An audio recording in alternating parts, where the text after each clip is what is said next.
Well, hello and welcome once again to Dakshina e-learning platform and आज हम लोग आपके मेजर टेस्ट 13 के बायोलॉजी सेक्शन को यहाँ पे डिस्कस करने वाले हैं. Okay, so scholars let us begin.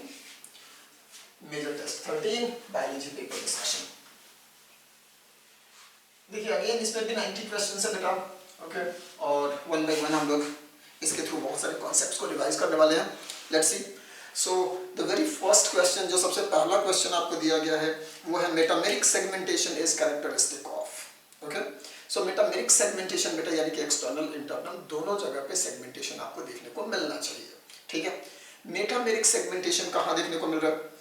ये हमें देखने को मिलता है एनेलिडा एंड आर्थ्रोपोडा में. ऑप्शन देखिए, प्लैटीहेल्मिन्थिस आर्थ्रोपोडा. प्लैटीहेल्मिन्थिस में नहीं होगा, आर्थ्रोपोडा में होता है. इकाइनोडर्मिटा एनेलिडा, एनेलिडा में होगा, इकाइनोडर्मिटा में नहीं है. एनेलिडा आर्थ्रोपोडा दोनों में होता है, इसीलिए ऑप्शन नंबर 3 टिक करेंगे यहाँ पे.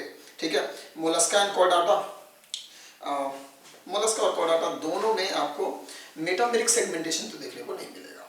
ठीक है, सेगमेंटेशन है, मेटामेरिक नहीं है. So option number 3. 92 देखेंगे बेटा. Which of the following group of animals have monocondylar skull. Monocondylar यानी कि जो स्कल और वर्टिब्रल कॉलम है उसमें एक ही सिंगल कॉन्डाइल हो, दो कॉन्डाइल ना हो, एक ही सिंगल कॉन्डाइल से अटैचमेंट हो. ठीक है, एम्फीबिया एंड मैमेलिया. देखो बेटा, मैमेलिया में डाइकॉन्डाइलिकेट होगा. एम्फीबिया में amphibians have monocondylic. Reptilia and mammalia, again reptilia में मोनोकॉन्डाइलिक है लेकिन मैमेलिया में डाइकॉन्डाइलिक है. Aves and mammals, again mammals में डाइकॉन्डाइलिक है. रेप्टिलिया एंड एवीज, हाँ बेटा इसमें दोनों में क्या है, मोनोकॉन्डाइलिक है, इसीलिए ऑप्शन 4 लगाएंगे. 93 देखेंगे. In cartilaginous fishes copulatory organ clasper is modification of. Clasper किसका मॉडिफिकेशन है? देखिए बेटा, जब आपने पढ़ा था कॉन्ट्रिक्थिस यानी कि कार्टिलेजिनस फिश, तो उसमें आपने पढ़ा था जो पेल्विक फिन होता है उसका मॉडिफिकेशन होता है और वो किस में बन जाता है, clasper, which is a copulatory organ. ठीक है, सो ऑप्शन 2 लगाएंगे, पेल्विक फिन.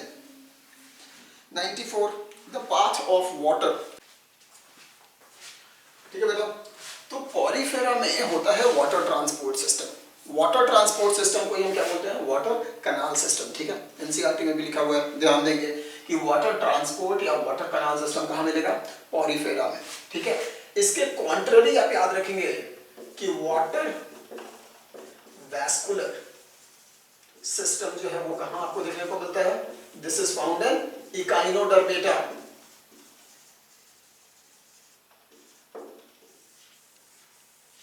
ठीक है बेटा, तो वाटर वैस्कुलर सिस्टम इकाइनोडर्मेटा में, लेकिन अगर आपसे पूछा है वाटर ट्रांसपोर्ट सिस्टम या वाटर कैनाल सिस्टम, तो ये कहां मिलता है, पॉरीफेरा. और उसमें पाथवे क्या होगा, ostia, spongocoel, osculum and then again outside. Option number 4 लगाएंगे. ठीक है, ग्रेट. चलिए क्वेश्चन नंबर 95 देखेंगे. 95 which substance is secreted by endocrine gland. चलिए एंडोक्राइन ग्लैंड से क्या सीक्रेट होता है बेटा, हार्मोन्स. ठीक है, सो ऑप्शन नंबर 4 लगाएंगे, बहुत इजी क्वेश्चन है ये. 96 देखेंगे. Question number 96. Most of the cells in areolar tissue are. तो एरियोलर टिश्यू बेटा कनेक्टिव टिश्यू है और इसमें कौन कौन से सेल्स होंगे, fibroblast yes, macrophage yes, mast cells yes, तीनों होंगे, ऑल ऑफ द अबव लगाएंगे. ठीक है, ऑप्शन 4. 97 देखेंगे. Which cell of body wall in cockroach forms movable bristles और सीटी या सीटा जिसको आप लोग पढ़ते हो. तो मूवेबल ब्रिसल्स एंड क्यूटिकल, इसका सिक्रीशन करता है आपको ट्राइकोगन सेल्स. ठीक है, डर्मल ग्लैंड सेल्स नहीं करेंगे, टॉर्मोजन नहीं, ओइनोसाइट्स नहीं, क्या होगा, ट्राइकोजन सेल्स. यहाँ पे थोड़ा सा स्पेलिंग मिस्टेक है बेटा, ट्राइकोजन के स्पेलिंग में CH होगा. ठीक है, इट इज ट्राइकोजन सेल्स. ठीक है, चलो. और ये जो हेयर्स बनाएंगे, ये हेयर्स कैसे होंगे, सेंसरी इन नेचर होते हैं. So these are sensory cells. Option number 2 लगाएंगे. 98 देखेंगे. In addition to neural control, hormone also influences the gastric secretion. Yes बेटा, देखिए गैस्ट्रोइंटेस्टाइनल सिस्टम में सेक्रेटिन है, कोलिसिस्टोकाइनिन है, ठीक है, गैस्ट्रीन है, इसके अलावा GIP है, बहुत सारे ऐसे हॉर्मोन्स हैं जो कि गैस्ट्रिक सिक्रीशन को कंट्रोल करते हैं, इंटेस्टाइनल सिक्रीशन को भी कंट्रोल करेंगे, ठीक है। Muscular activity of different parts of alimentary canal, yes बेटा, हाँ जी, रिलीज में relaxation of sphincter of Oddi, या फिर inhibit the movement of villi, villikinin का जो फंक्शन है, डुओक्राइनिन का जो फंक्शन है, वो क्या करेंगे, muscular activity of different part of alimentary canal को कंट्रोल करते हैं। सो 1 2 3 सारे के सारे सही हैं, ऑप्शन 4 लगाएंगे ऑल ऑफ दीज। 99 देखेंगे, question number 99, hormone receptor present on the cell membrane of the target cells are called, क्या होते हैं बेटा ये होंगे मेम्ब्रेन बाउंड रिसेप्टर्स, ठीक है, इनको क्या बोलते हैं, मेम्ब्रेन बाउंड रिसेप्टर, ठीक है। हार्मोन रिसेप्टर कॉम्प्लेक्स तो तब बनेगा जब हार्मोन इस रिसेप्टर के साथ बाइंड करेगा, तब बनेगा हार्मोन रिसेप्टर कॉम्प्लेक्स, ठीक है। सिर्फ रिसेप्टर के बारे में पूछ रहा है, सिर्फ रिसेप्टर को हम क्या बोलते हैं, membrane bound receptor, okay, option 4 लगाएंगे। 100 देखेंगे बेटा, which of the following does not support erythropoiesis, erythropoiesis क्या होता है, फॉर्मेशन ऑफ ब्लड, राइट, या फॉर्मेशन ऑफ एरिथ्रोसाइट्स, ठीक है। तो एरिथ्रोपोइसिस में कौन सपोर्ट नहीं करता है, कॉर्टिसोल, हाँ बेटा करता है, कॉर्टिसोल एरिथ्रोपोइसिस को प्रमोट करेगा, थायरॉक्सिन भी एरिथ्रोपोइसिस को प्रमोट करता है, टेस्टोस्टेरोन भी करेगा, मेलाटोनिन, मेलाटोनिन का एरिथ्रोपोइसिस पे कोई रोल नहीं होता है, मेलाटोनिन जो है वो बाकी डिफरेंट फंक्शंस को जरूर कंट्रोल करेगा, ठीक है, जैसे मेटाबॉलिज्म को कंट्रोल कर लेता है, या फिर पिगमेंटेशन को कंट्रोल करेगा, सेक्सुअल मैचुरेशन को करेगा, सर्काडियन रिदम को करेगा, ठीक है। लेकिन जो मेलाटोनिन है ये आपका एरिथ्रोपोइसिस को कंट्रोल नहीं करता है। मेलाटोनिन सिक्रीट कौन करेगा बेटा, पीनियल ग्लैंड, ठीक है, पीनियल क्या सिक्रीट करता है, मेलाटोनिन, ठीक है। सो ऑप्शन नंबर 3 लगाएंगे यहाँ पर। 101 देखेंगे, The exoplasm contains high concentration of dash and negatively charged proteins and low concentration of dash. Exoplasm में high concentration किसका होगा, पोटाशियम आयन का, and negatively charged ions. तो exoplasm के अंदर क्या है, ज़्यादा potassium ion and negatively charged proteins, और बाहर क्या है, ठीक है, बाहर में आपका ज़्यादा है सोडियम आयन, ठीक है, अंदर में सोडियम आयन कम होता है, अंदर में एक्सोप्लाज्म में सोडियम आयन कम होता है, ठीक है, पोटाशियम आयन ज़्यादा होता है, और निगेटिवली चार्ज्ड आयंस भी ज़्यादा होते हैं, ठीक है। सो ऑप्शन नंबर 3 लगाएंगे यहाँ पर। 102 देखेंगे, in a frog the connection between brain and spinal cord is severed, severed का मतलब काट के अलग कर देना, ठीक है, डैमेज कर देना। So in a frog the connection between brain and spinal cord is severed, now A sharp needle is pricked in the leg of frog, ठीक है। तो इसका मतलब हमने क्या किया, उसके हेड से न्यूरल कनेक्शन को हमने क्या कर दिया है, कट कर दिया है, ओके, और उसके बाद हम उसके पैर में क्या कर रहे हैं, एक नीडल को प्रिक कर रहे हैं। तो मोस्ट लाइकली क्या होने वाला है ये पूछ रहा है क्वेश्चन, ठीक है। So frog will not show any reaction, नहीं बेटा रिएक्शन शो करेगा, क्यों, हमने क्या पढ़ा है कि even if the head is chopped off, अगर हेड को हमने काट के अलग कर दिया कॉकरोच का, फिर भी ऑलमोस्ट 1 महीने तक ये जिंदा रहेगा कॉकरोच, ठीक है। तो कॉकरोच के हेड कटने के बाद भी वो जिंदा रह सकता है, इसका मतलब उसका न्यूरल जो एक्टिविटी है वो चल रहा है, ठीक है, और न्यूरल एक्टिविटी अगर काम कर रहा है तो अगर आप उसके लेग में कोई भी प्रिक करोगे तो ये रिस्पॉन्स शो करेगा, ठीक है, it will move the leg that is pricked, option number 2 बिल्कुल सही है। ऑप्शन 3 देखो, move the leg and feel the pain, नहीं बेटा, सिंस हेड नहीं है इसीलिए उसको पेन का सेंसेशन तो नहीं होने वाला है, ठीक है। And do not move the leg but feel the pain, नहीं बेटा ऐसा भी नहीं होगा। सो ऑप्शन नंबर 2 लगाएंगे, move the leg that is pricked, okay, option number 2। और वैसे भी कॉकरोच में we don't know whether even they feel the pain or not, ठीक है, बिकॉज पेन का सेंसेशन होना ये सब कुछ एडवांस कैरेक्टर है, एडवांस न्यूरोनल कैरेक्टर है, which we are not sure if it is found in insects और नॉट, ओके। चलिए तो ऑप्शन नंबर 2 लगाएंगे। 103 देखेंगे, read the following statement A to D, RBC are most abundant of all the cells in blood, correct है।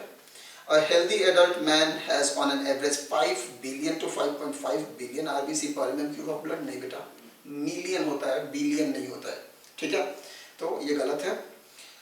RBCs are formed in liver in the adults. नहीं बेटा, RBC adults में कहाँ बनते हैं? बोन मैरो में, red bone marrow.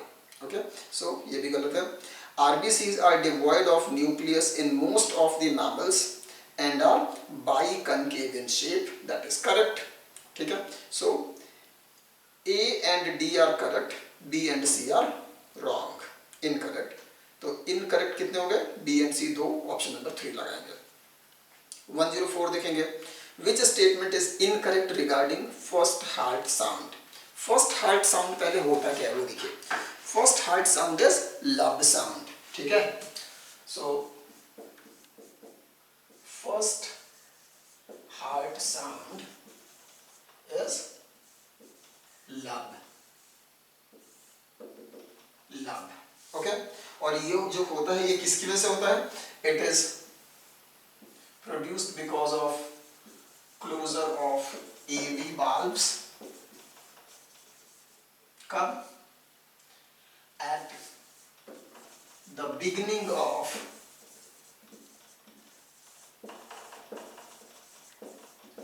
Ventricular systole. ठीक है, कब होता है? At the beginning of ventricular systole. और ये जो साउंड है एवी वाल्व के क्लोजर से हो रहा है. एवी वाल्व का नाम क्या है? बाइकस्पिड या tricuspid valves, both. Okay, so देखिए अब, it is produced at the beginning of ventricular systole, correct है. It is associated with closure of bicuspid and tricuspid valves, correct है. एवी वाल्व सही है, ठीक है. Atrioventricular valve. It is called lub, ये भी करेक्ट है. It is high pitched sound for shorter duration. नहीं बेटा, it is low pitch sound. It is low pitch sound for prolonged duration. देखो मैंने क्या लिखा? लब, तो थोड़ा लंबा खींचता है ये, और डब जो है वो बिल्कुल ऐसे dub. That's it. High pitch and shorter duration. लेकिन लब क्या होगा? Low pitch but longer duration. याद रखेंगे इस चीज को. लब लो पिच, एल से लब, एल से लो पिच, ठीक है. और लो पिच होगा तो प्रोलॉन्ग्ड ड्यूरेशन होगा. और अगर डब जो है वो शॉर्टर हाई पिच होगा लेकिन शॉर्टर ड्यूरेशन का होगा, ठीक है. याद रखेंगे इस चीज को. चलिए क्वेश्चन नंबर 105 देखेंगे. 105. In breathing movements, air volume can be estimated by. तो air volumes को हम कैसे मेजर करते हैं? Using spirometer. ऑप्शन नंबर 4 लगाएंगे, ठीक है. spirometer. क्वेश्चन नंबर 106 देखेंगे. Chronic disorder in which alveolar walls are damaged is emphysema. क्योंकि एम्फाइसीमा में क्या होगा? आपका जो एल्वियोलर वॉल है वो डैमेज हो जाएगा, जिसकी वजह से रेस्पिरेटरी जो सरफेस है उसका सरफेस एरिया डिक्रीज होने लगेगा, राइट. एल्वियोलर सरफेस एरिया क्या होगा? डिक्रीज हो जाएगा. Effective alveolar surface area decrease होने लगेगा. ओके, सो सेकंड लगाएंगे. 107 देखेंगे. Which of the following is contractile protein of a muscle? Tropomyosin नहीं बेटा, ट्यूबुलिन भी नहीं. मायोसिन यहाँ ऑप्शन में है, मायोसिन को हम लगाएंगे option number 3. Myosin is the contractile protein of a muscle, option number 3. चलिए 108 देखेंगे. यहाँ पे एक फिगर दिया हुआ है. ये जो फिगर है वो थिन फिलामेंट का है, और इसमें ए बी सी आपको मार्क किया है. पूछ रहा है ए क्या है? Troponin, B is tropomyosin and C is actin. Okay, so option number 3 लगाएंगे. 109. Which of the following is metabolic waste of protein metabolism? So जब भी बेटा प्रोटीन मेटाबॉलिज्म होगा तो उसका वेस्ट क्या होता है? अमोनिया. ओके, डीएमिनेशन से अमोनिया मिलेगा, और उस अमोनिया को फिर हम किस में कन्वर्ट कर देते हैं? यूरिया में. Okay, and during this process CO2 का भी फॉर्मेशन होता है. तो ammonia, CO2 and urea are the waste of protein metabolism, जिसमें से कि अमोनिया और यूरिया को हम यूज करके ऑर्निथिन साइकिल से किस में कन्वर्ट कर देंगे? यूरिया में. ओके, सो ऑप्शन नंबर 1 लगाएंगे. 110 देखेंगे. Ammonia should be eliminated from the body as rapidly as it is formed. Yes, क्यों? क्योंकि ammonia is highly toxic. Okay. Second देखिए, ammonia is insoluble in water. नहीं बेटा, ammonia is soluble in water. तो A is correct, B is incorrect. Option number 1 लगाएंगे. 111 देखेंगे. Ear dust is not situated in endolymph of. देखिए बेटा, ये जो क्वेश्चन है ये थोड़ा डिफिकल्ट क्वेश्चन है. देखिए, ईयर डस्ट हम कहते किसको हैं, पहले ये देख लो आप. ईयर डस्ट जो है वो हम बोलते हैं ओटोकोनिया को. ठीक है, और ये ओटोकोनिया है क्या? These are calcium crystals.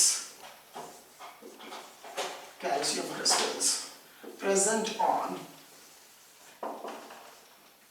the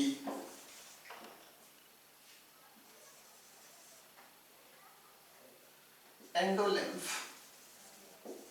of macula or endolymph over the hair cells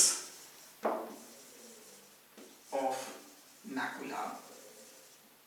ठीक है, तो देखिए, जब भी हम बात करते हैं इनर ईयर की, तो इनर ईयर में हमारे पास दो तरह के एपरेटस हैं. एक है कॉक्लियर एपरेटस और दूसरा है vestibular apparatus. Right.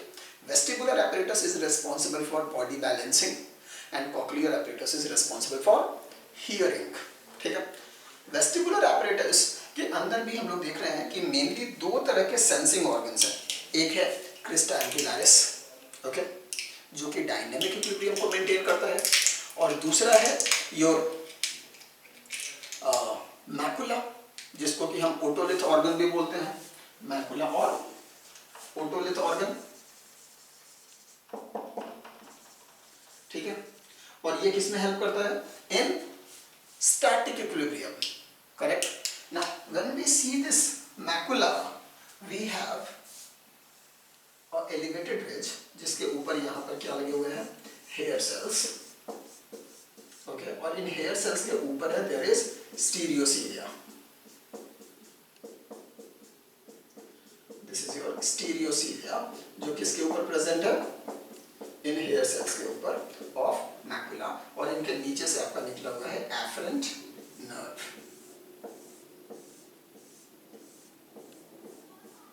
Okay, this is afferent nerve. Now इसके ऊपर ये जो आपका मैकुला के हेयर सेल्स हैं, इनके ऊपर there is endolymph. Okay, and in this endolymph there is large number of calcium crystals. Okay, in calcium crystals को हम लोग क्या बोल देते हैं? We call it otoconia or ear dust. So this is called otoconia or ear dust. बात समझ में आ रही है? तो ये ओटोकोनिया या ईयर डस्ट जो है वो सिर्फ और सिर्फ कहाँ प्रेजेंट है? In the macula region. Okay, अब ये हम लोगों को पता है. Now let us see the question. Okay, question देखता है. Ear dust is not situated in the endolymph of utriculus. नहीं बेटा, मैकुला कहाँ होता है? अट्रिकल में, और सैक्यूल दोनों में होता है. तो अट्रिकुल के एंडोलिम्फ में आपको ओटोकोनिया या ईयर डस्ट देखने को मिलेगा. एम्पुला में नहीं बेटा, एम्पुला में सर्कुलरिस क्रिस्टी एम्पुलरिस है, वहां पर ये नहीं होता है.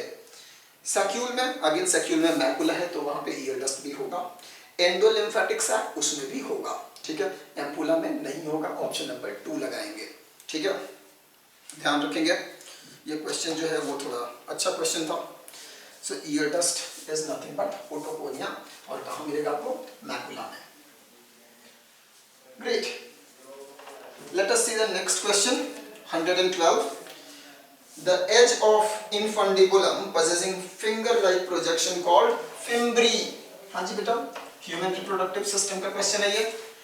तो फैलोपियन ट्यूब के एंड पे जो फिंगर-like प्रोजेक्शंस होते हैं उनको हम क्या बोलते हैं? फिम्ब्री. Okay, option number 1. 113 देखिए, यहाँ पर एनसीईआरटी ओवरी का क्रॉस सेक्शन दिया हुआ है यहाँ पर. ओके, और ABCD लेबल्ड है. आपको बताना है कि okay, which is a correct match. Okay, अब देखो, A secondary follicle secrete progesterone, नहीं बेटा, जो ए है वो सेकेंडरी फॉलिकल तो हो भी सकता है, लेकिन सेकेंडरी फॉलिकल प्रोजेस्टेरॉन का सिक्रेशन नहीं करता है, गलत है ये, ठीक है। और वैसे भी ए में you can see antrum, antrum is present in tertiary follicle, तो ये नहीं है। सी कॉर्पस ल्यूटियम सिक्रीट प्रोजेस्टेरॉन, बिल्कुल सही है बेटा, सी जो है वो क्या है, कॉर्पस ल्यूटियम है और ये प्रोजेस्टेरॉन को सिक्रीट करता है, it is a correct match, option number 2 लगाएंगे। ऑप्शन 3 देख लेते हैं, डी मार्क किया गया है कॉर्पस ल्यूटियम, जबकि डी क्या है बेटा, D is probably the blood vessels, and B जो यहाँ पे मार्क्ड है दैट इज टर्शियरी फॉलिकल, नहीं बेटा ये क्या है, ग्राफियन फॉलिकल है या मैच्योर्ड फॉलिकल है, तो सेकंड ऑप्शन करेक्ट है, बाकी सब इनकरेक्ट मैच है। 114 देखेंगे, consider the following 4 statement, okay, और इनमें से जो सारे सही हैं वो आपको बताना है, करेक्ट वंस बताने हैं। Lack of menstruation may be indicative of pregnancy, correct है, however it may also be caused due to some other underlying causes like stress, poor health etc, that is correct, बिल्कुल सही बात है। B, the human male ejaculates about 200 to 300 sperm during a coitus, बेटा ये गलत है, 200 और 300 के पीछे मिलियन लगाना भूल गए हैं, okay, so per ejaculation male produces around 200 to 300 million sperms, okay, so ये करेक्ट नहीं है, इनकरेक्ट स्टेटमेंट है। सी देखिए, in fact the presence or absence of hymen is not a reliable indicator of virginity or sexual experience, this is a correct statement। and D देखिए, each fallopian tube is 20 centimeter long, नहीं बेटा it is around 12 centimeter long, fallopian tube की length कितनी है, around 12 centimeter, okay, so आपके जो 15 centimetre की scale होती है उससे थोड़ा ही छोटा 12 सेंटीमीटर, ओके, 20 सेंटीमीटर लॉन्ग नहीं होती है, तो करेक्ट कौन कौन सा है, सॉरी क्या पूछा इसमें से, हाँ जी, करेक्ट कौन कौन सा है, correct is A and C, option number 4। 115 देखेंगे, liberation of oxygen by which bacteria brought a revolutionary change in the history of earth, it was cyanobacteria, ठीक है, सबसे पहले ऑक्सीजन किसने लिबरेट किया, cyanobacteria. So oxygenic photosynthesis was carried out first by blue green algae और cyanobacteria on this planet, जिसकी वजह से अर्थ में एक revolutionary change आया, and that was its atmosphere changed from reductive to oxidizing environment, okay, so option 4 लगाएंगे। 116 देखेंगे, jawless fish probably evolved around, jawless fish कब evolve हुआ, around 350 million years ago, option number 3 लगाएंगे, ठीक है। सीवीड कब हुआ है, around 320 million years ago, okay, चलिए, सो ऑप्शन नंबर 3 लगाएंगे इसमें। 117 देखेंगे, यहां पर एवोल्यूशन ऑफ ह्यूमन से क्वेश्चन है, कुछ होमिनिड के एग्जांपल्स यहाँ दिए हुए हैं और उनके क्रेनियल कैपेसिटी दी हुई है, आपको मैच करना है, ओके, देखो इसमें, वेल देखिए, क्रो-मैग्नन मैन की क्रेनियल कैपेसिटी सबसे अधिक होती है, दैट इज 1650 सीसी। निंडरथल की होती है अराउंड 1400 सीसी, मॉडर्न मैन की अराउंड 1650 सीसी ही है, okay. Java man is homo erectus, इनका कितना होगा, अराउंड 900 सीसी, और पेकिंग मैन की अराउंड होगी, सिनेंथ्रोपस है ये, तो पेकिंग मैन की होगी अराउंड 1050 सीसी, ओके, सो पेकिंग मैन डी के साथ मैच करेगा, जावा मैन सी के साथ, निंडरथल बी और क्रो-मैग्नन ए, ऑप्शन नंबर 4 लगाएंगे।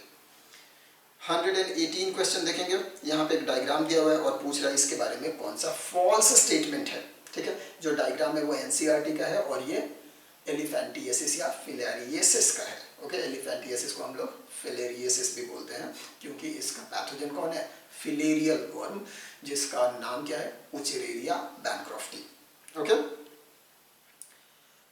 It is chronic in nature, correct है बेटा। It is caused by Wuchereria the filarial worm, correct है। It is transmitted by a contaminated food and water, गलत है बेटा, it is transmitted through mosquito, okay, not by contaminated food and water. So ये statement incorrect है, false है। And it affects lymphatic vessel of the body, yes that is correct. So option number 3 लगाएंगे। 119 देखेंगे बेटा, cancer cells are characterized by uncontrolled growth, yes. Invasion to local tissue, yes. Spreading to other body parts यानी कि metastasis, yes. तो option 4 लगाएंगे, all of the above. 120 देखेंगे बेटा, adolescence is well defined age, adolescence को हम कैसे define करते हैं? Period of physiological, social and physical transition stage between childhood and adulthood, बिल्कुल करेक्ट है बेटा। It is a transitional stage of human in which a juvenile matures into an adult, correct है। It is a period of life between 12 to 18 years of age, correct है। इसीलिए answer क्या लगाएंगे? Fourth, all of the above।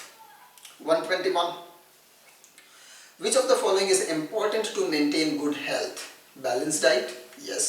Personal hygiene, yes. Regular exercise, yes. So all of the above, option 4। 122 देखेंगे, which of the following disease caused by a protozoan in silkworm?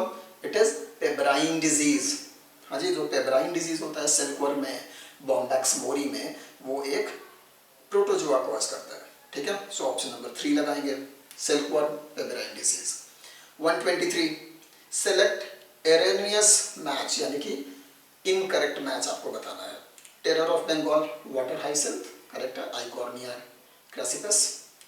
आइसोगैमेट, Cladophora, yes बेटा, Cladophora में isogametes बनते हैं, isogamy होगी। Bulbils agave में होता है, correct है, वेजिटेटिव रिप्रोडक्शन है। Perennial and polycarpic, bamboo species. देखो बेटा, bamboo species are perennial, correct है, लेकिन वो पॉलीकार्पिक नहीं होते हैं। कैसे होते हैं? मोनोकार्पिक, ठीक है। याद रखेंगे, पॉलीकार्पिक और मोनोकार्पिक का जो कॉन्सेप्ट है वो ध्यान रखेंगे। मोनोकार्पिक हम किसको बोलेंगे? मोनोकार्पिक, थोड़ा बड़ा लिख देता हूं।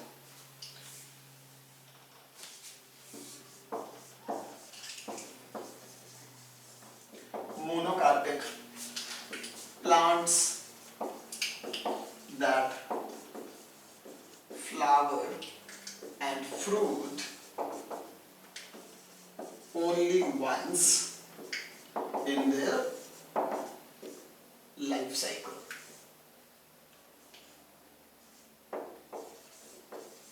ठीक है, तो ऐसे प्लांट जो सिर्फ एक बार फ्लावरिंग एंड फ्रूटिंग करेंगे उनको हम क्या बोलते हैं? मोनोकार्पिक। मोनो का मतलब वन और कार्पिक का मतलब क्या होता है? Fruit.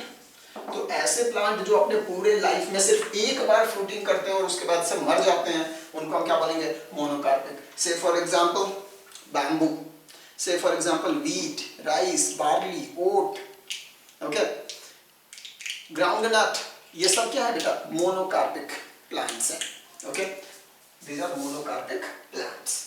What about polycarpic? Polycarpic जो कि ऑब्वियसली पॉली का मतलब मेनी एंड कार्पिक का मतलब फ्रूट, यानी कि अपने लाइफ साइकिल में कई बार ये फ्रूटिंग करेंगे, जैसे कि मैंगो का प्लांट। हाँ जी, मैंगो का प्लांट इज पॉलीकार्पिक, ठीक है।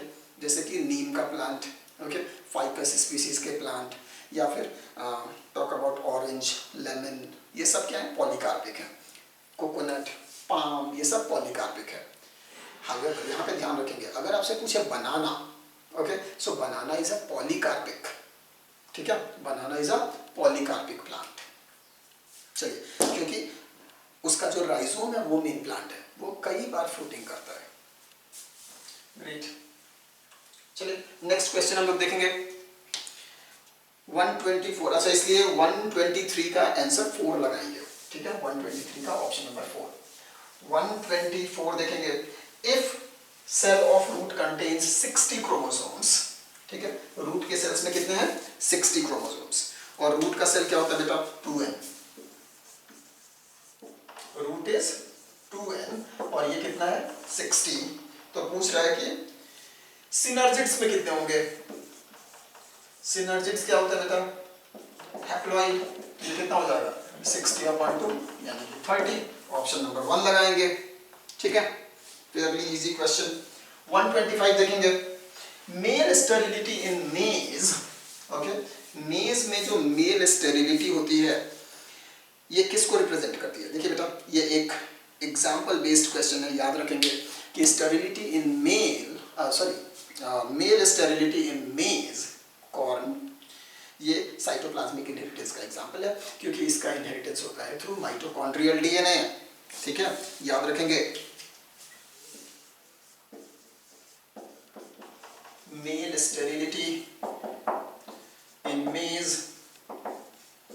Is governed by empty DNA। empty का मतलब होता है माइटोकॉन्ड्रियल डीएनए, एंड देयरफॉर ये क्या है? साइटोप्लाज्मिक इनहेरिटेंस है। ये क्या बेटा? साइटोप्लाज्मिक इनहेरिटेंस, याद रखिए। ओके, तो ये एग्जांपल बेस्ड क्वेश्चन है। क्वेश्चन नंबर 126 देखेंगे। If a colour blind mail, okay, एक मेल है जो कि कलर ब्लाइंड है, ठीक है, marries to a carrier hemophilic female। Okay, चलिए पहले हम लोग इसका फटाफट जीनोटाइप बनाने की कोशिश कर लेते हैं। कलर ब्लाइंड मेल है तो XCBY होगा, और इसने मैरी किससे किया है? एक कैरियर हीमोफिलिक फीमेल के साथ, तो दिस इज फॉर हीमोफिलिक, ये कैरियर है। ओके, पूछ रहा है what is the percentage of progeny which are suffering from both disorders. ठीक है, तो इनके प्रोजेनीज में कितने ऐसे होंगे जिनको कलर ब्लाइंडनेस और हीमोफीलिया दोनों होगा। लेट अस सी, देखिए यहाँ पर इनसे जो मेल बनेंगे वो क्या होंगे? XY या फिर XHY। ओके, और जो फीमेल होंगे वो क्या होंगे? XCBX या फिर XCBXH। यही पॉसिबिलिटीज है। अब देखिए, ये बिल्कुल नॉर्मल है, ये क्या होगा? हीमोफिलिक सन, ये क्या होगा? Carrier, it will be carrier for colour blindness, और ये क्या होंगे? Carrier for both CB and haemophilia. Okay, लेकिन कोई भी इसमें अफेक्टेड नहीं होगा हीमोफीलिया और कलर ब्लाइंडनेस दोनों से। ठीक है, सो नन ऑफ देयर चिल्ड्रन और offspring will be suffering from both colour blindness and haemophilia. Option number 1 लगाएंगे, 0%। ठीक है, 127 देखेंगे question. Which symbol of pedigree is correctly matched. Okay, correctly matched पूछ रहा है।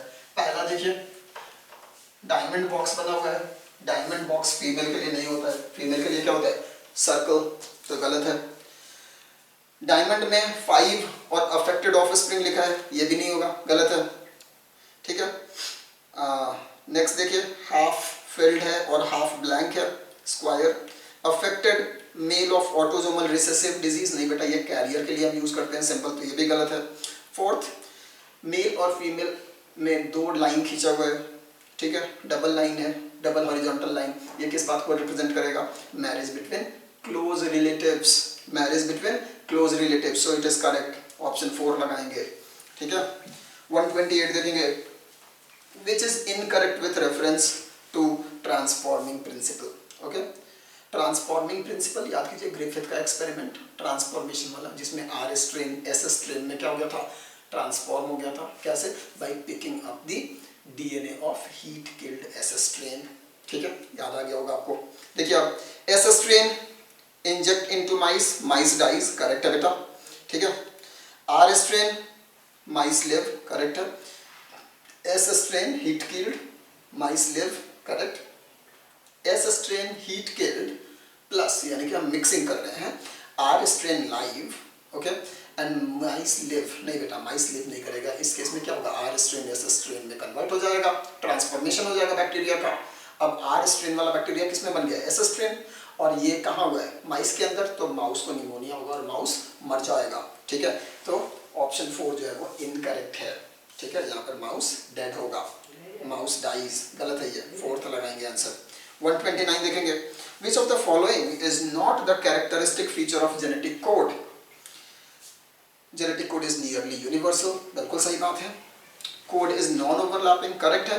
Genetic code is read in discontinuous manner, ये गलत है बेटा। जेनेटिक कोड को हम लोग कंटिन्यूअस मैनर में पढ़ते हैं, उसमें कोई कॉमा नहीं है, कोई फुल स्टॉप नहीं है, ठीक है।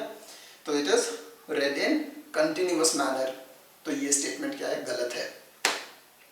जो स्टेटमेंट लिखा हुआ है कि genetic code is read in discontinuous manner is a wrong statement, it is read in continuous manner. Genetic code is triplet, correct है बेटा। जो कोडोन है वो क्या होता है, ट्रिपलेट होते हैं। सो ऑप्शन नंबर 3 लगाएंगे। 130 देखेंगे, which of the following techniques are used in analysing restriction fragment length polymorphism. RFLP को एनालिसिस करने के लिए हम किस टेक्निक का यूज करते हैं? इलेक्ट्रोफोरेसिस, यस बेटा, इलेक्ट्रोफोरेसिस करते हैं so that we can separate different size bands of RFLP, ठीक है। इलेक्ट्रोपोरेशन नहीं बेटा, इलेक्ट्रोपोरेशन तो हम ट्रांसफर करने के लिए यूज करते हैं, ट्रांसफर ऑफ जीन, हाँ जी, या फिर injecting a foreign gene into a cell, electroporation उसमें यूज होता है। RFLP के एनालिसिस में यूज नहीं होता है। मिथाइलेशन नहीं बेटा, मिथाइलेशन में नहीं यूज होता है, मिथाइलेशन DNA प्रूफिंग में यूज होता है। रेस्ट्रिक्शन डाइजेशन, यस बेटा, इसका यूज होगा to cut the repetitive DNA sequences, ठीक है। तो A और D को हम यूज करते हैं, ऑप्शन नंबर 3 लगाएंगे। 131 देखेंगे, which of the following is called baker's yeast, Saccharomyces cerevisiae, हाँ जी, उसको हम क्या बोलते हैं, बेकर्स यीस्ट या ब्रूअर यीस्ट भी कहते हैं। So option number 3। 132 देखेंगे, primary domestic sewage treatment is mainly a, primary treatment में हम क्या करते हैं, we remove the colloidal particles, okay, floating matter and जो भी मैटर जो सेडिमेंट हो जाए उसको हम रिमूव करते हैं। So it is basically filtration and sedimentation which is a physical process, option number 1 लगाएंगे। 133, DNA mRNA hybrid are made by using, DNA mRNA hybrid कब बनेगा, जब हम रिवर्स ट्रांसक्रिप्टेज का यूज करते हैं, और उससे क्या बनेगा आपका कॉम्प्लीमेंट्री DNA, ठीक है।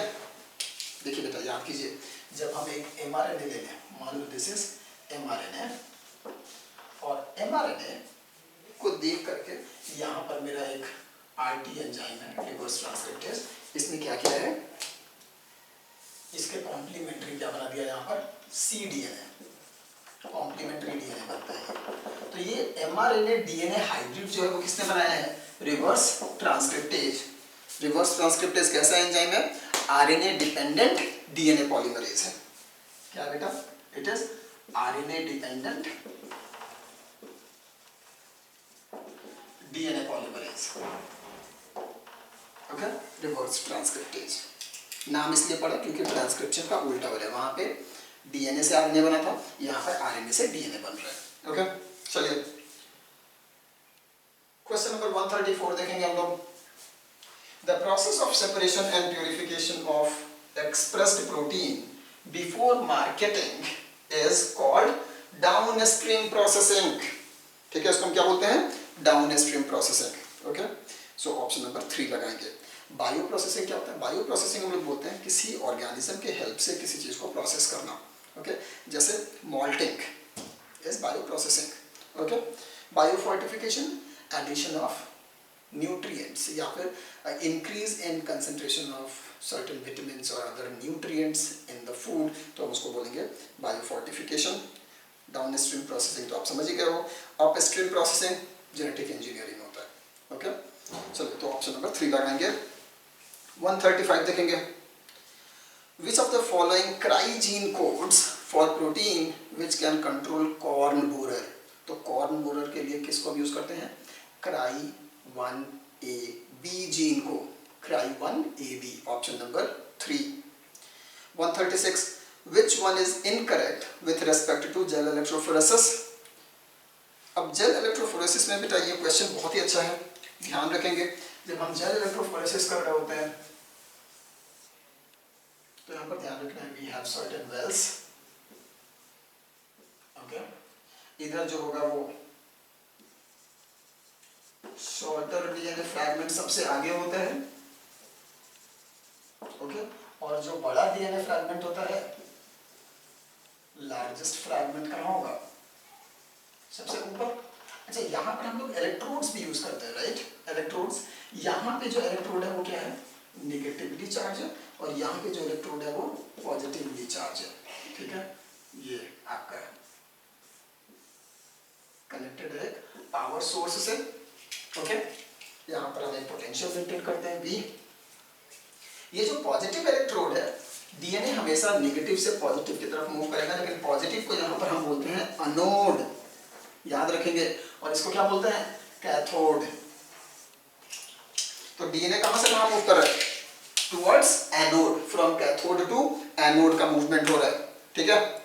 अब क्वेश्चन देखेंगे आप, क्वेश्चन देखिए, wells for DNA sample loading are made at anode, नहीं बेटा, किधर बनाते हैं, कैथोड की तरफ, ठीक है।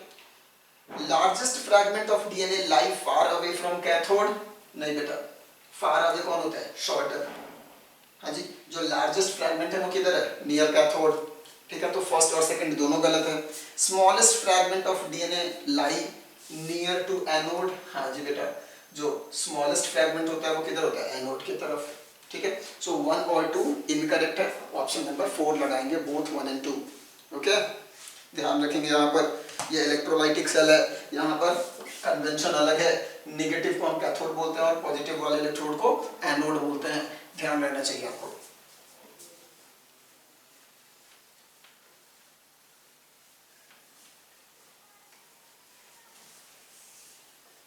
चलिए नेक्स्ट देखेंगे, question number 137।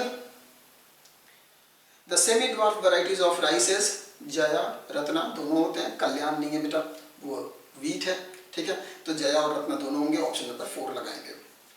138 to obtain virus free healthy plant from a diseased one by tissue culture technique, which of the diseased plant will be taken, which part of the diseased plant will be taken, हम क्या लेंगे बेटा, apical meristem, ठीक है। तो अगर आपको एक डिजीज्ड प्लांट से डिजीज फ्री प्लांट बनाना है यूजिंग टिश्यू कल्चर, तो आप इस प्लांट का मेरिस्टेमेटिक रीजन लोगे, प्राइमरली क्या लोगे, एपिकल मेरिस्टेम लोगे। क्यों, क्योंकि एपिकल मेरिस्टेम में यूजुअली रैपिडली डिवाइडिंग सेल्स होते हैं और यहाँ पे इन्फेक्शन सबसे कम होता है या नहीं होता है, ठीक है, यूजुअली नहीं होता है। तो एपिकल मेरिस्टेम में आपको इन्फेक्शन नहीं होता है, इसीलिए अगर आपको डिजीज फ्री प्लांट बनाना है तो आप एक्स प्लांट कौन सा लोगे, एपिकल मेरिस्टेम, ओके। चलिए 139 The total interacting animals and plants in any well-defined area is known as community. हाँ जी, यहाँ पे यूज किया है word the total interacting plants and animals. तो सारे के सारे प्लांट्स और एनिमल्स यानी कि सारे लिविंग ऑर्गेनिजम्स को अगर आप मिला लोगे तो क्या बन जाएगा, community, okay, option 3। 140 family placed between, किसके बीच में, ऑर्डर एंड जीनस के बीच में, हाँ जी, क्लास, ऑर्डर, फैमिली और तब आता है जीनस और जीनस के बाद स्पीसीज, तो ऑप्शन नंबर 4 लगाएंगे। 141 Which of the following is an in situ conservation? In situ conservation, ex situ की बात नहीं कर रहे हैं, in situ की बात कर रहे हैं। नेशनल पार्क in situ है, tissue culture ex situ, zoological park ex situ, botanical garden ex situ, ठीक है, तो ऑप्शन 1 लगाएंगे। 142 युगलीना का इमेज दिया हुआ यहाँ पर और पूछ रहा है इसके बारे में कौन सा सही स्टेटमेंट है। It is free living, yes true है, found in fresh and stagnant water, correct है बेटा। Example of unicellular organism, correct है। Presence of 2 flagella, 1 eye spot and contractile vacuole, correct है। यहाँ पे 2 फ्लैजिला होता है, एक फंक्शनल नहीं होता है, दूसरा ही सिर्फ फंक्शनल होता है, ठीक है। एक आई स्पॉट भी है जिसको यूज करके ये लाइट की इंटेंसिटी को डिटेक्ट करता है और किधर मूव करता है, टुवर्ड्स इंक्रीजिंग लाइट इंटेंसिटी, ठीक है। और कॉन्ट्रैक्टाइल वैक्यूल है फॉर ऑस्मो रेगुलेशन, तो this is correct, option number 4 लगाएंगे, ऑल द अबव। 143 देखेंगे, unicellular fungi used to make bread and beer is yeast, हाँ जी, ब्रेड बनाने के लिए यूज होता है इसीलिए हम इसको क्या बोलते हैं, बेकर्स ईस्ट, और बियर बनाने के लिए यूज होता है इसीलिए हम इसको क्या बोलेंगे, brewers yeast, okay, so option number 2। 144 a symbiotic association between fungi and algae is found in the form of lichen, हाँ जी, algae and fungi क्या बनाएंगे, lichen। 145 read the given examples carefully. Gelidium, Chara, Spirulina, Chlorella, Fucus, Gracilaria, Polysiphonia, Laminaria, Sargassum, Sphagnum, Dictyota and Macrocystis. How many of them belong to red, brown and green algae respectively. अब देखो बेटा, इसमें से spirulina and sphagnum, spirulina जो होता है वो blue green algae है, ठीक है, और आपका जो स्फैग्नम है वो एक तरह का ब्रायोफाइट है, ठीक है. तो ये दोनों तो एल्गी है ही नहीं, इनको तो हटा दो आप, ठीक है. रेड एल्गी कौन कौन है इसमें? रेड एल्गी है जेलिडियम, ग्रासिलेरिया एंड पॉलीसाइफोनिया, ठीक है. तो 3 are red algae. Brown algae कौन कौन सा है? देखिए, फ्यूकस, लामिनेरिया, सरगेसम एंड मैक्रोसिस्टस, एक मिनट, एंड डिक्टियोटा, ठीक है. ये सब क्या है? Brown algae. कौन कौन से ध्यान रखेंगे? Fucus, Laminaria, Sargassum, Dictyota and Macrocystis. तो 5 क्या है? Brown algae. और ग्रीन एल्गी कौन है? ग्रीन एल्गी में आएगा Chara and Chlorella. So option number 1 लगाएंगे, 3, 5 एंड 2 रेस्पेक्टिवली. 146 गेमी, स्पेलिंग में से गलत है, एई होगा. Gemmae are multicellular green structures for vegetative propagation. These are mainly found in Bryophyta. Bryophyta में कहाँ? हिपैटिकोप्सिडा. हिपैटिकोप्सिडा में भी मेनली कहाँ? मार्केंसिया के थैलस पे, okay, on the dorsal side of the मार्केंसिया, ठीक है. सो ऑप्शन 2 लगाएंगे, मार्केंसिया थैलस, ओके. रिक्सिया के कैप्सूल में तो नहीं होगा, क्योंकि ये कहाँ होगा? वेजिटेटिव बॉडी पे होगा, यानी कि गैमेटोफाइट के ऊपर होता है.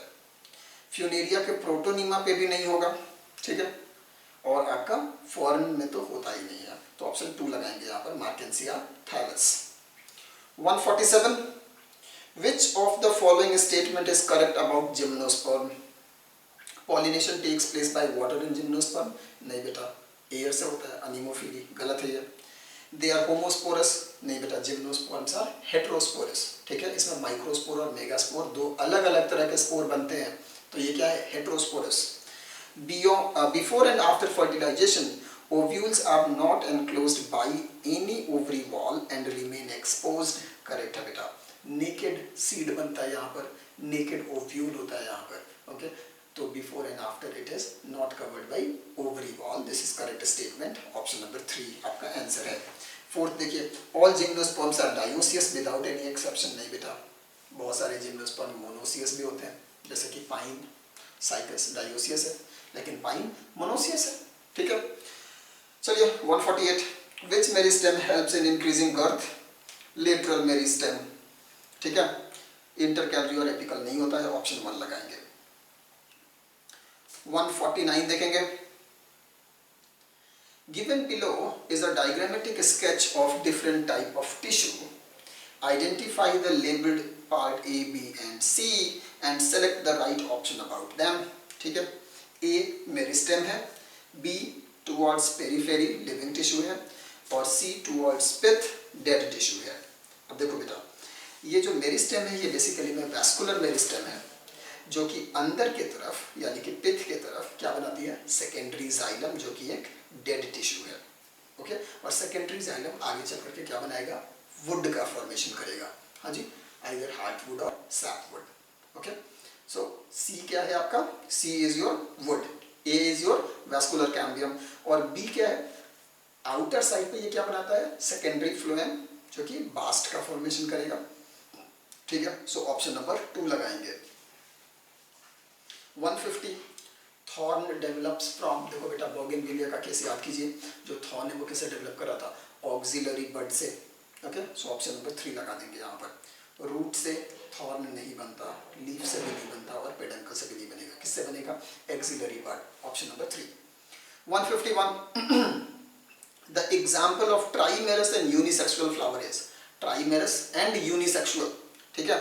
तो ट्राइमेरस एलियम सीपा में भी होगा, टुलिप में भी होगा, लेकिन वो बाइसेक्सुअल फ्लावर होते हैं. यूनिसेक्सुअल कहाँ होगा? कोकोस न्यूसिफेरा यानी कि कोकोनट में. ऑप्शन नंबर 1 लगाएंगे, ठीक है. चलिए, ओके, ग्रेट. और ट्रिटिकम एस्टिमम भी आपका बाइसेक्सुअल फ्लावर होता है. चलो 152 देखेंगे. यहाँ पे ध्यान देंगे. लिस्ट ऑफ प्लांट्स दिया हुआ है और पूछ रहा है how many of them belongs to how many genera, मतलब ये जो प्लांट्स हैं वो कितने जीनस में बिलोंग करते हैं या कितने जीनस से बिलोंग करते हैं। ध्यान रखो, पोटैटो, टोमेटो एंड ब्रिंजल ये सब सोलैनम जीनस के हैं। कौन सा जीनस है? Solanum, solanum tuberosum, solanum Lycos, या सो पोटैटो, टोमेटो एंड ब्रिंजल ये सब क्या है? सोलैनम है। टर्निप, मस्टर्ड एंड कॉलीफ्लावर ये सब क्या है? This all are from the Brassica. कौन सा जीनस है? ब्रासिका। रेडिस, रैफिनस है और सोयाबीन ग्लाइसिन है। ठीक है, तो याद रखेंगे ये सब कुछ आप लोग। सो दे बिलोंग टू 4 जीनस। ठीक है, पोटैटो, टोमेटो एंड ब्रिंजल किसके हैं? ये सब सोलैनम। जीनस क्या है? Solanum. Turnip, mustard and cauliflower ये सब किसके हैं? Brassica. Okay, radish, Raphanus and soybean Glycine. तो कितने हो गए? 4। ऑप्शन नंबर 1 लगाएंगे। 4 जीनस से बिलोंग करेंगे ये सारे के सारे प्लांट्स। 153 देखेंगे बेटा, question number 153, which organelle is not a part of endomembrane system? ER, GC और लाइसोसोम होता है, माइटोकॉन्ड्रिया नहीं होगा, ऑप्शन 4 लगाएंगे। ठीक है, 154, both mitochondria and chloroplast show similarity in presence of DNA with more 80। Yes बेटा, 80 रिच जीनोम होता है उनमें। ठीक है, प्रोकैरियोट्स में तो 80 होगा, सही है। प्रेजेंस ऑफ 70 राइबोसोम्स दोनों में होता है, करेक्ट है। प्रेजेंस ऑफ पोरीन्स, इनके आउटर मेम्ब्रेन में पोरीन्स होते हैं, outer mitochondrial membrane and outer chloroplast membrane में भी क्या होगा? आपका पोरीन्स होगा। तो 1 2 3 ये सब कॉमन है, इसलिए आंसर लगाएंगे 4। More than 1 option is correct. ठीक है, 155 देखेंगे, select the correct statement regarding S phase of interphase. Okay, S phase of interphase occurs between G1 and G2, correct है। DNA replication begins in the nucleus, correct है। Centriole duplicates in the cytoplasm, ये भी correct है। सो 4th option लगाएंगे 1 2 and 3। 156 देखेंगे, colchicine a mitotic poison arrest the cell division and metaphage। क्यों? क्योंकि ये एनाफेज में कभी एंटर ही नहीं कर पाएगा, स्प्लिटिंग होगी ही नहीं, तो हमेशा कहाँ रह जाएगा? ये मेटाफेज में, option number 4। 157, if 2n is equals to 32 in plant cell, then what is possible in metaphase 1 of meiosis? ठीक है बेटा, मेटाफेज 1 ऑफ meiosis में क्या होगा? बाइवैलेंट्स बनेंगे एंड बाइवैलेंट्स अरेंज हो जाएंगे मेटाफेजिक प्लेट पे। ठीक है, 2n is equals to 32 है, मतलब n की वैल्यू कितनी है? 16, यानी कि 16 बाइवैलेंट्स बनेंगे।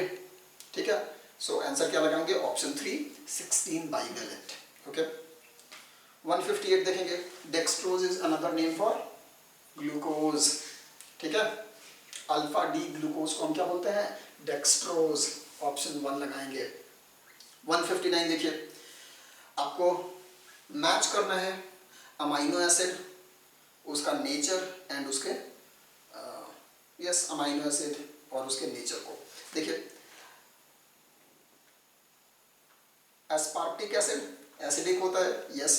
Histidine alkaline and arginine neutral नहीं होता है, तो ये दिस इज रॉन्ग। पाल्मिटिक बेटा अमाइनो एसिड ही नहीं होता है, पाल्मिटिक तो फैटी एसिड होता है। ठीक है, चलिए, अनपाल्मिटिक इज फैटी एसिड, तो ये गलत हो जाएगा। 3rd देखिए, glutamic acid is acidic, correct है। लाइसिन इज अल्कलाइन, करेक्ट है। एंड वैलिन इज न्यूट्रल, ये भी करेक्ट है। ग्लाइसिन एसिडिक नहीं होता, ये गलत हो जाएगा। सो ऑप्शन नंबर 3 लगाएंगे। Glutamic acid is acidic, lysine is alkaline and valine is neutral. Okay, option number 3। 160 देखेंगे, यहाँ पे ग्राफ दिया हुआ है और इसमें ABCD लेबल्ड है, आपको उसके बारे में सही बताना है। ठीक है, अब देखो, ए जो है यहाँ पर A is difference in the potential energy of substrate and product, ठीक है। ये बेसिकली में क्या है, फ्री एनर्जी है, ठीक है। So A is free energy, B is transition state, but B is transition state in presence of enzyme, okay. C is activation energy without enzyme and D is activation energy with enzyme, ठीक है। सो जो third option है वो बिल्कुल correct है। 161 देखेंगे, water moves from cell with low DPD to high DPD, ठीक है। जिसमें डिफ्यूजन प्रेशर डेफिसिट कम है उससे कहाँ वाटर मूव करेगा, हाई डीपीडी यानी कि हाई डिफ्यूजन प्रेशर डेफिसिट में, ओके। यानी कि हाई डीपीडी जो होगा उसका कंसंट्रेशन क्या होगा, अधिक होगा, लो डीपीडी का कंसंट्रेशन कम होगा, ठीक है। Option number 2। 162 देखेंगे, एक आपका रिएक्शन लिखा हुआ है N2 एरो, उसके ऊपर A है और वो किस में कन्वर्ट हो रहा है, अमोनिया में, ठीक है बेटा। This is what, this is nitrogen fixation, fixation of atmospheric nitrogen, और ये कौन करता है, nitrogenase enzyme, option number 4। 163 final electron acceptor in non-cyclic photophosphorylation and overall photosynthesis are respectively, देखिए बेटा non-cyclic photophosphorylation मतलब जेड स्कीम की बात कर रहे हैं, और यहाँ पे इलेक्ट्रॉन एक्सेप्टर कौन होता है, NADP+, ठीक है। फाइनल एक्सेप्टर कौन होगा, NADP+, ठीक है। फेरिडॉक्सिन के बाद NADP+ के पास जाता है और वो किस में कन्वर्ट हो जाएगा, NADPH प्लस H+, ओके। और फोटोसिंथेसिस में फाइनली इलेक्ट्रॉन कौन एक्सेप्ट करता है, CO2, और ये इलेक्ट्रॉन देता कौन है, NADPH, ठीक है। तो पूरे फोटोसिंथेसिस का मतलब है कि लाइट रिएक्शन डार्क रिएक्शन दोनों को आपने कंबाइन करना है, ठीक है। तो डार्क रिएक्शन में फाइनली याद करो कि कार्बोक्सिलेशन के बाद रिडक्शन का स्टेप होता है, और रिडक्शन के स्टेप में इलेक्ट्रॉन डोनेट करता है NADPH और उसको लेता कौन है, CO2, किस में कन्वर्ट हो जाएगा, ट्रायोज शुगर में, ठीक है। तो फाइनल एक्सेप्टर कौन हो गया, CO2, ठीक है। सो ऑप्शन नंबर 2 लगाएंगे। 164 RuBp plus CO2, ठीक है। रूबिस्को लगा और क्या बना, 2 molecules of 3PGA, अच्छी बात है। above equation is first step of C3 cycle, ये क्या है, C3 cycle है, ऑप्शन नंबर 1 लगाएंगे। 165 during aerobic oxidation of 1 glucose in EMP pathway, EMP pathway का मतलब होता है Embden-Meyerhof-Parnas pathway, it is another name for glycolysis, EMP pathway का मतलब glycolysis है, ठीक है। तो aerobic oxidation of 1 glucose in EMP pathway, conversion of PGAL into BPGA, ठीक है, ये 6th स्टेप की बात कर रहा है, may result in formation of how many metabolic water molecules। देखिए बेटा यहाँ पर ध्यान देंगे, जब हम बात करते हैं PGAL यानी कि 3-phosphoglyceraldehyde, जब ये कन्वर्ट होता है किसमें, 1,3-BPGA बिसफॉस्फोग्लिसरॉल्डिहाइड, तो यहाँ पर हम लोग देखते हैं कि एक वाटर मॉलिक्यूल का क्या होता है, रिमूवल होता है, एक वाटर मॉलिक्यूल का फॉर्मेशन होता है, और साथ में हम लोग क्या देखते हैं, यहाँ पर एक H3PO4 यूज होता है, इनऑर्गेनिक फॉस्फेट, और साथ में क्या बनता है, NADH फ्रॉम NAD+, ये बनता है, ठीक है। ये रिएक्शन है आपका ग्लाइकोलिसिस का, अगर आपको याद हो, एक मॉलिक्यूल से आपका एक वाटर निकलता है, एक ग्लूकोज मॉलिक्यूल से कितने बनेंगे, 2PGAL इफेक्टिवली, तो यहाँ पर भी कितना वाटर मॉलिक्यूल बनेगा, 2 वाटर मॉलिक्यूल, ऑप्शन नंबर 4 लगाएंगे, ठीक है। क्योंकि क्वेश्चन किससे पूछ रहा है, फ्रॉम 1 ग्लूकोज मॉलिक्यूल, तो 1 ग्लूकोज मॉलिक्यूल से 2 मॉलिक्यूल ऑफ 3PGAL बनता है, ठीक है, तो उससे 2 वाटर मॉलिक्यूल का भी फॉर्मेशन होगा। 166 देखेंगे, question number 166, if the competitive inhibitor is present in a chemical reaction then क्या होगा, Km will increase and Vmax will not change, ठीक है, ऑप्शन नंबर 4 लगाएंगे। तो कॉम्पिटिटिव इनहिबिशन में याद रखेंगे कि Km की वैल्यू इंक्रीज होती है, Vmax में कोई चेंज नहीं होगा, और अगर नॉन कॉम्पिटिटिव है तो वहां पर कुछ और ही होगा, वी मैक्स डिक्रीज करेगा, लेकिन के एम में कोई चेंज नहीं होगा। याद रखेंगे यहाँ पर कॉम्पिटिटिव इनहिबिशन में क्या होता है, K M will increase, V max no change. ठीक है, लेकिन अगर यही मैं बात करूं किसकी, नॉन कॉम्पिटिटिव की, नॉन कॉम्पिटिटिव, तो केएम में क्या होगा, no change, but V max decrease करता है। ठीक है, ये डेटा आपको हमेशा याद रहना चाहिए, ये इंपॉर्टेंट है। चलिए 167 देखेंगे, hormone used in potato storage is, तो पोटैटो स्टोरेज में हमें पोटैटो ट्यूबर नहीं ग्रो होने देना है। ठीक है, यानी कि this should inhibit the lateral bud formation. ठीक है, और यहाँ पर हम किसको यूज करते हैं, मैलिक हाइड्राजीन को। ठीक है, ऑप्शन नंबर 2 लगाएंगे। 168, identify the correct set which shows the name of enzyme from where it is secreted and substrate upon which it acts। ठीक है, चलिए देखते हैं। पेप्सिन स्टमक वॉल से होता है और किस पे काम करता है, प्रोटीन पे, बिल्कुल सही है। टाइलिन इंटेस्टाइन से नहीं होता है, कहाँ है, सलिवरी ग्लैंड से होता है, गलत है ये। काइमोट्रिप्सिन सलिवरी ग्लैंड से नहीं होगा, कहाँ से होगा, पैनक्रियाज। ठीक है, एंड टाइलिन पैनक्रियाज से नहीं बल्कि सलिवरी ग्लैंड से। तो 2, 3, 4 is not correct, first is correct, option 1 लगाएंगे। 169 देखेंगे, how many statements are incorrect from following, Loranthus is a partial stem parasite, correct है बेटा, लोरेंथस जो होता है वो पार्शियल स्टेम पैरासाइट है। ठीक है, Arceuthobium is smallest angiospermic parasite, okay, ये भी करेक्ट है। Bauhinia Tinospora are example of lianas, ये भी करेक्ट है। ठीक है, sea anemone and hermit crab shows amensalism, नहीं बेटा, sea anemone and hermit crab show protocooperation. ठीक है, अमेंसलिज्म नहीं होगा यहाँ पर। ठीक है, तो डी गलत है, एक ही गलत है, इसलिए ऑप्शन 2 लगाएंगे।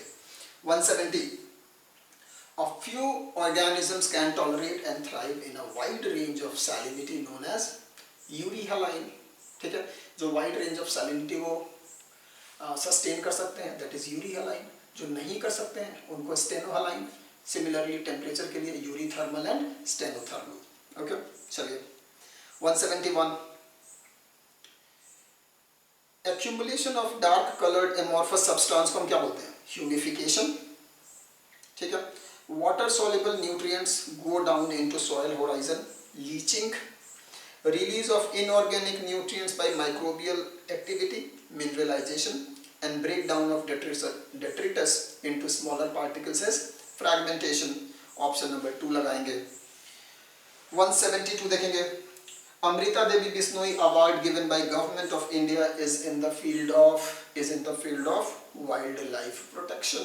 ठीक है, ये किसके फील्ड में देते हैं, वाइल्ड लाइफ प्रोटेक्शन के लिए देते हैं, and it is a very prestigious award. Great, so option number 3 लगाएंगे। 174 देखिए, यहाँ पर आपको कुछ नेशनल पार्क सेंचुरीज दिए हुए हैं, उनमें कंजर्व्ड एनिमल्स दिए हुए हैं, उनका लोकेशन दिया हुआ है, तीनों को आपको मैच करना है। गिर में हम किसको प्रोटेक्शन देते हैं, मेनली एशियाटिक लायंस को, और ये कहाँ है, in Gujarat. Jim Corbett is mainly for Royal Bengal tiger and it's present in Uttarakhand. Periyar is for elephant in Kerala and Kaziranga is for one horn rhino in Assam। ठीक है, great, लगा लेंगे। 174 देखेंगे हम लोग, JFM Joint Forest Management was introduced by Government of India in West Bengal in 1980s। ठीक है बेटा, ये अरबारी फॉरेस्ट रेंज वाली बात है। ओके, तो वहाँ पर AK बैनर्जी जो फॉरेस्ट ऑफिसर थे, उसके बाद ही ये प्रोग्राम लॉन्च हुआ, that is called joint forest management. Okay, so option number 4 in Midnapore district, साल फॉरेस्ट वाला एग्जाम्पल है ये, आपने 10th में पढ़ा होगा इसे। 175 देखेंगे, Cuscuta and Rafflesia is an example of, Cuscuta और रैफ्लेसिया दोनों टोटल पैरासाइट हैं, यानी कि होलो पैरासाइट हैं, और दोनों के दोनों क्या होंगे, एक्टो पैरासाइट, एंडो पैरासाइट नहीं है। सो ऑप्शन नंबर 4 लगाएंगे, both 2 and 3। Great. Rafflesia total stem parasite है, and sorry Cuscuta total stem parasite है, और रैफ्लेसिया टोटल रूट पैरासाइट है। ओके। 176 देखेंगे, how many statements are correct? Net primary productivity is available biomass for consumption of heterotrophs, correct है बेटा, बिल्कुल correct है। B देखिए, secondary productivity is defined as rate of formation of new organic matter by heterotrophs, this is correct. C, the annual net primary productivity of ocean is greater than land, this is incorrect। ठीक है, the annual net primary productivity of ocean is less than that of land despite having large surface area। और ये क्यों होता है? क्योंकि इसमें rate of nutrient cycling is poor, okay, slow होता है यहाँ पर ओशियन में। डी देखिए, warm and moist environment favours decomposition, ये भी करेक्ट है। सो ए बी डी जो है वो करेक्ट है, ऑप्शन नंबर 3 लगाएंगे। 177, how much amount of photosynthetically active radiation is used in the photosynthesis process by plant? तो पार जो फोटोसिंथेटिकली एक्टिव रेडिएशन है उसका कितना परसेंट हम यूज करते हैं? 2 to 10%। एनसीईआरटी की लाइन है बेटा, 2 to 10%, ऑप्शन नंबर 2 लगाएंगे। 178, the total annual carbon fixation in biosphere through photosynthesis is 4 into 10 to power 13 kg, okay, option 2। 179, यहाँ पे एक पिरामिड दिया हुआ है, इस पिरामिड में देखो, the number of people in pre reproductive age is less than that of in the reproductive age, यानी कि ये पॉपुलेशन क्या होने वाला है? डिक्लाइन करने वाला है, ऑप्शन नंबर 3 लगाएंगे, डिक्लाइनिंग पॉपुलेशन को रिप्रेजेंट कर रहा है। 180 देखेंगे, which of the following is an example of epimer? कौन होगा बेटा? Beta D glucose and beta D mannose, ठीक है, सो ऑप्शन नंबर 3 लगाएंगे। Great, epimers and anomers, I hope आपका कॉन्सेप्ट क्लियर होगा ये। ग्रेट, तो these were your 180 questions, I hope you have liked it. Again बहुत थोड़ा टाइम बचा है, पूरी एनर्जी लगा दो, and this is the time कि जब आप more and more division and थोड़ा बहुत क्वेश्चन प्रैक्टिस करते रहे, ठीक है। Question practice and revision, question practice and revision, that's it, पूरा मंत्रा ही इतना ही है। एनसीईआरटी जितनी बार पढ़ सकते हो पढ़ो। ग्रेट, ओके, क्योंकि मैक्सिमम क्वेश्चन आपके एनसीईआरटी से डायरेक्टली आने वाले होते हैं, तो आप एनसीईआरटी को जितने अच्छे से पढ़ रहे हो, जितनी उसकी लाइन्स, उसके फैक्ट्स, फिगर्स आपको याद हैं, उतना आपको एडवांटेज मिलने वाला है।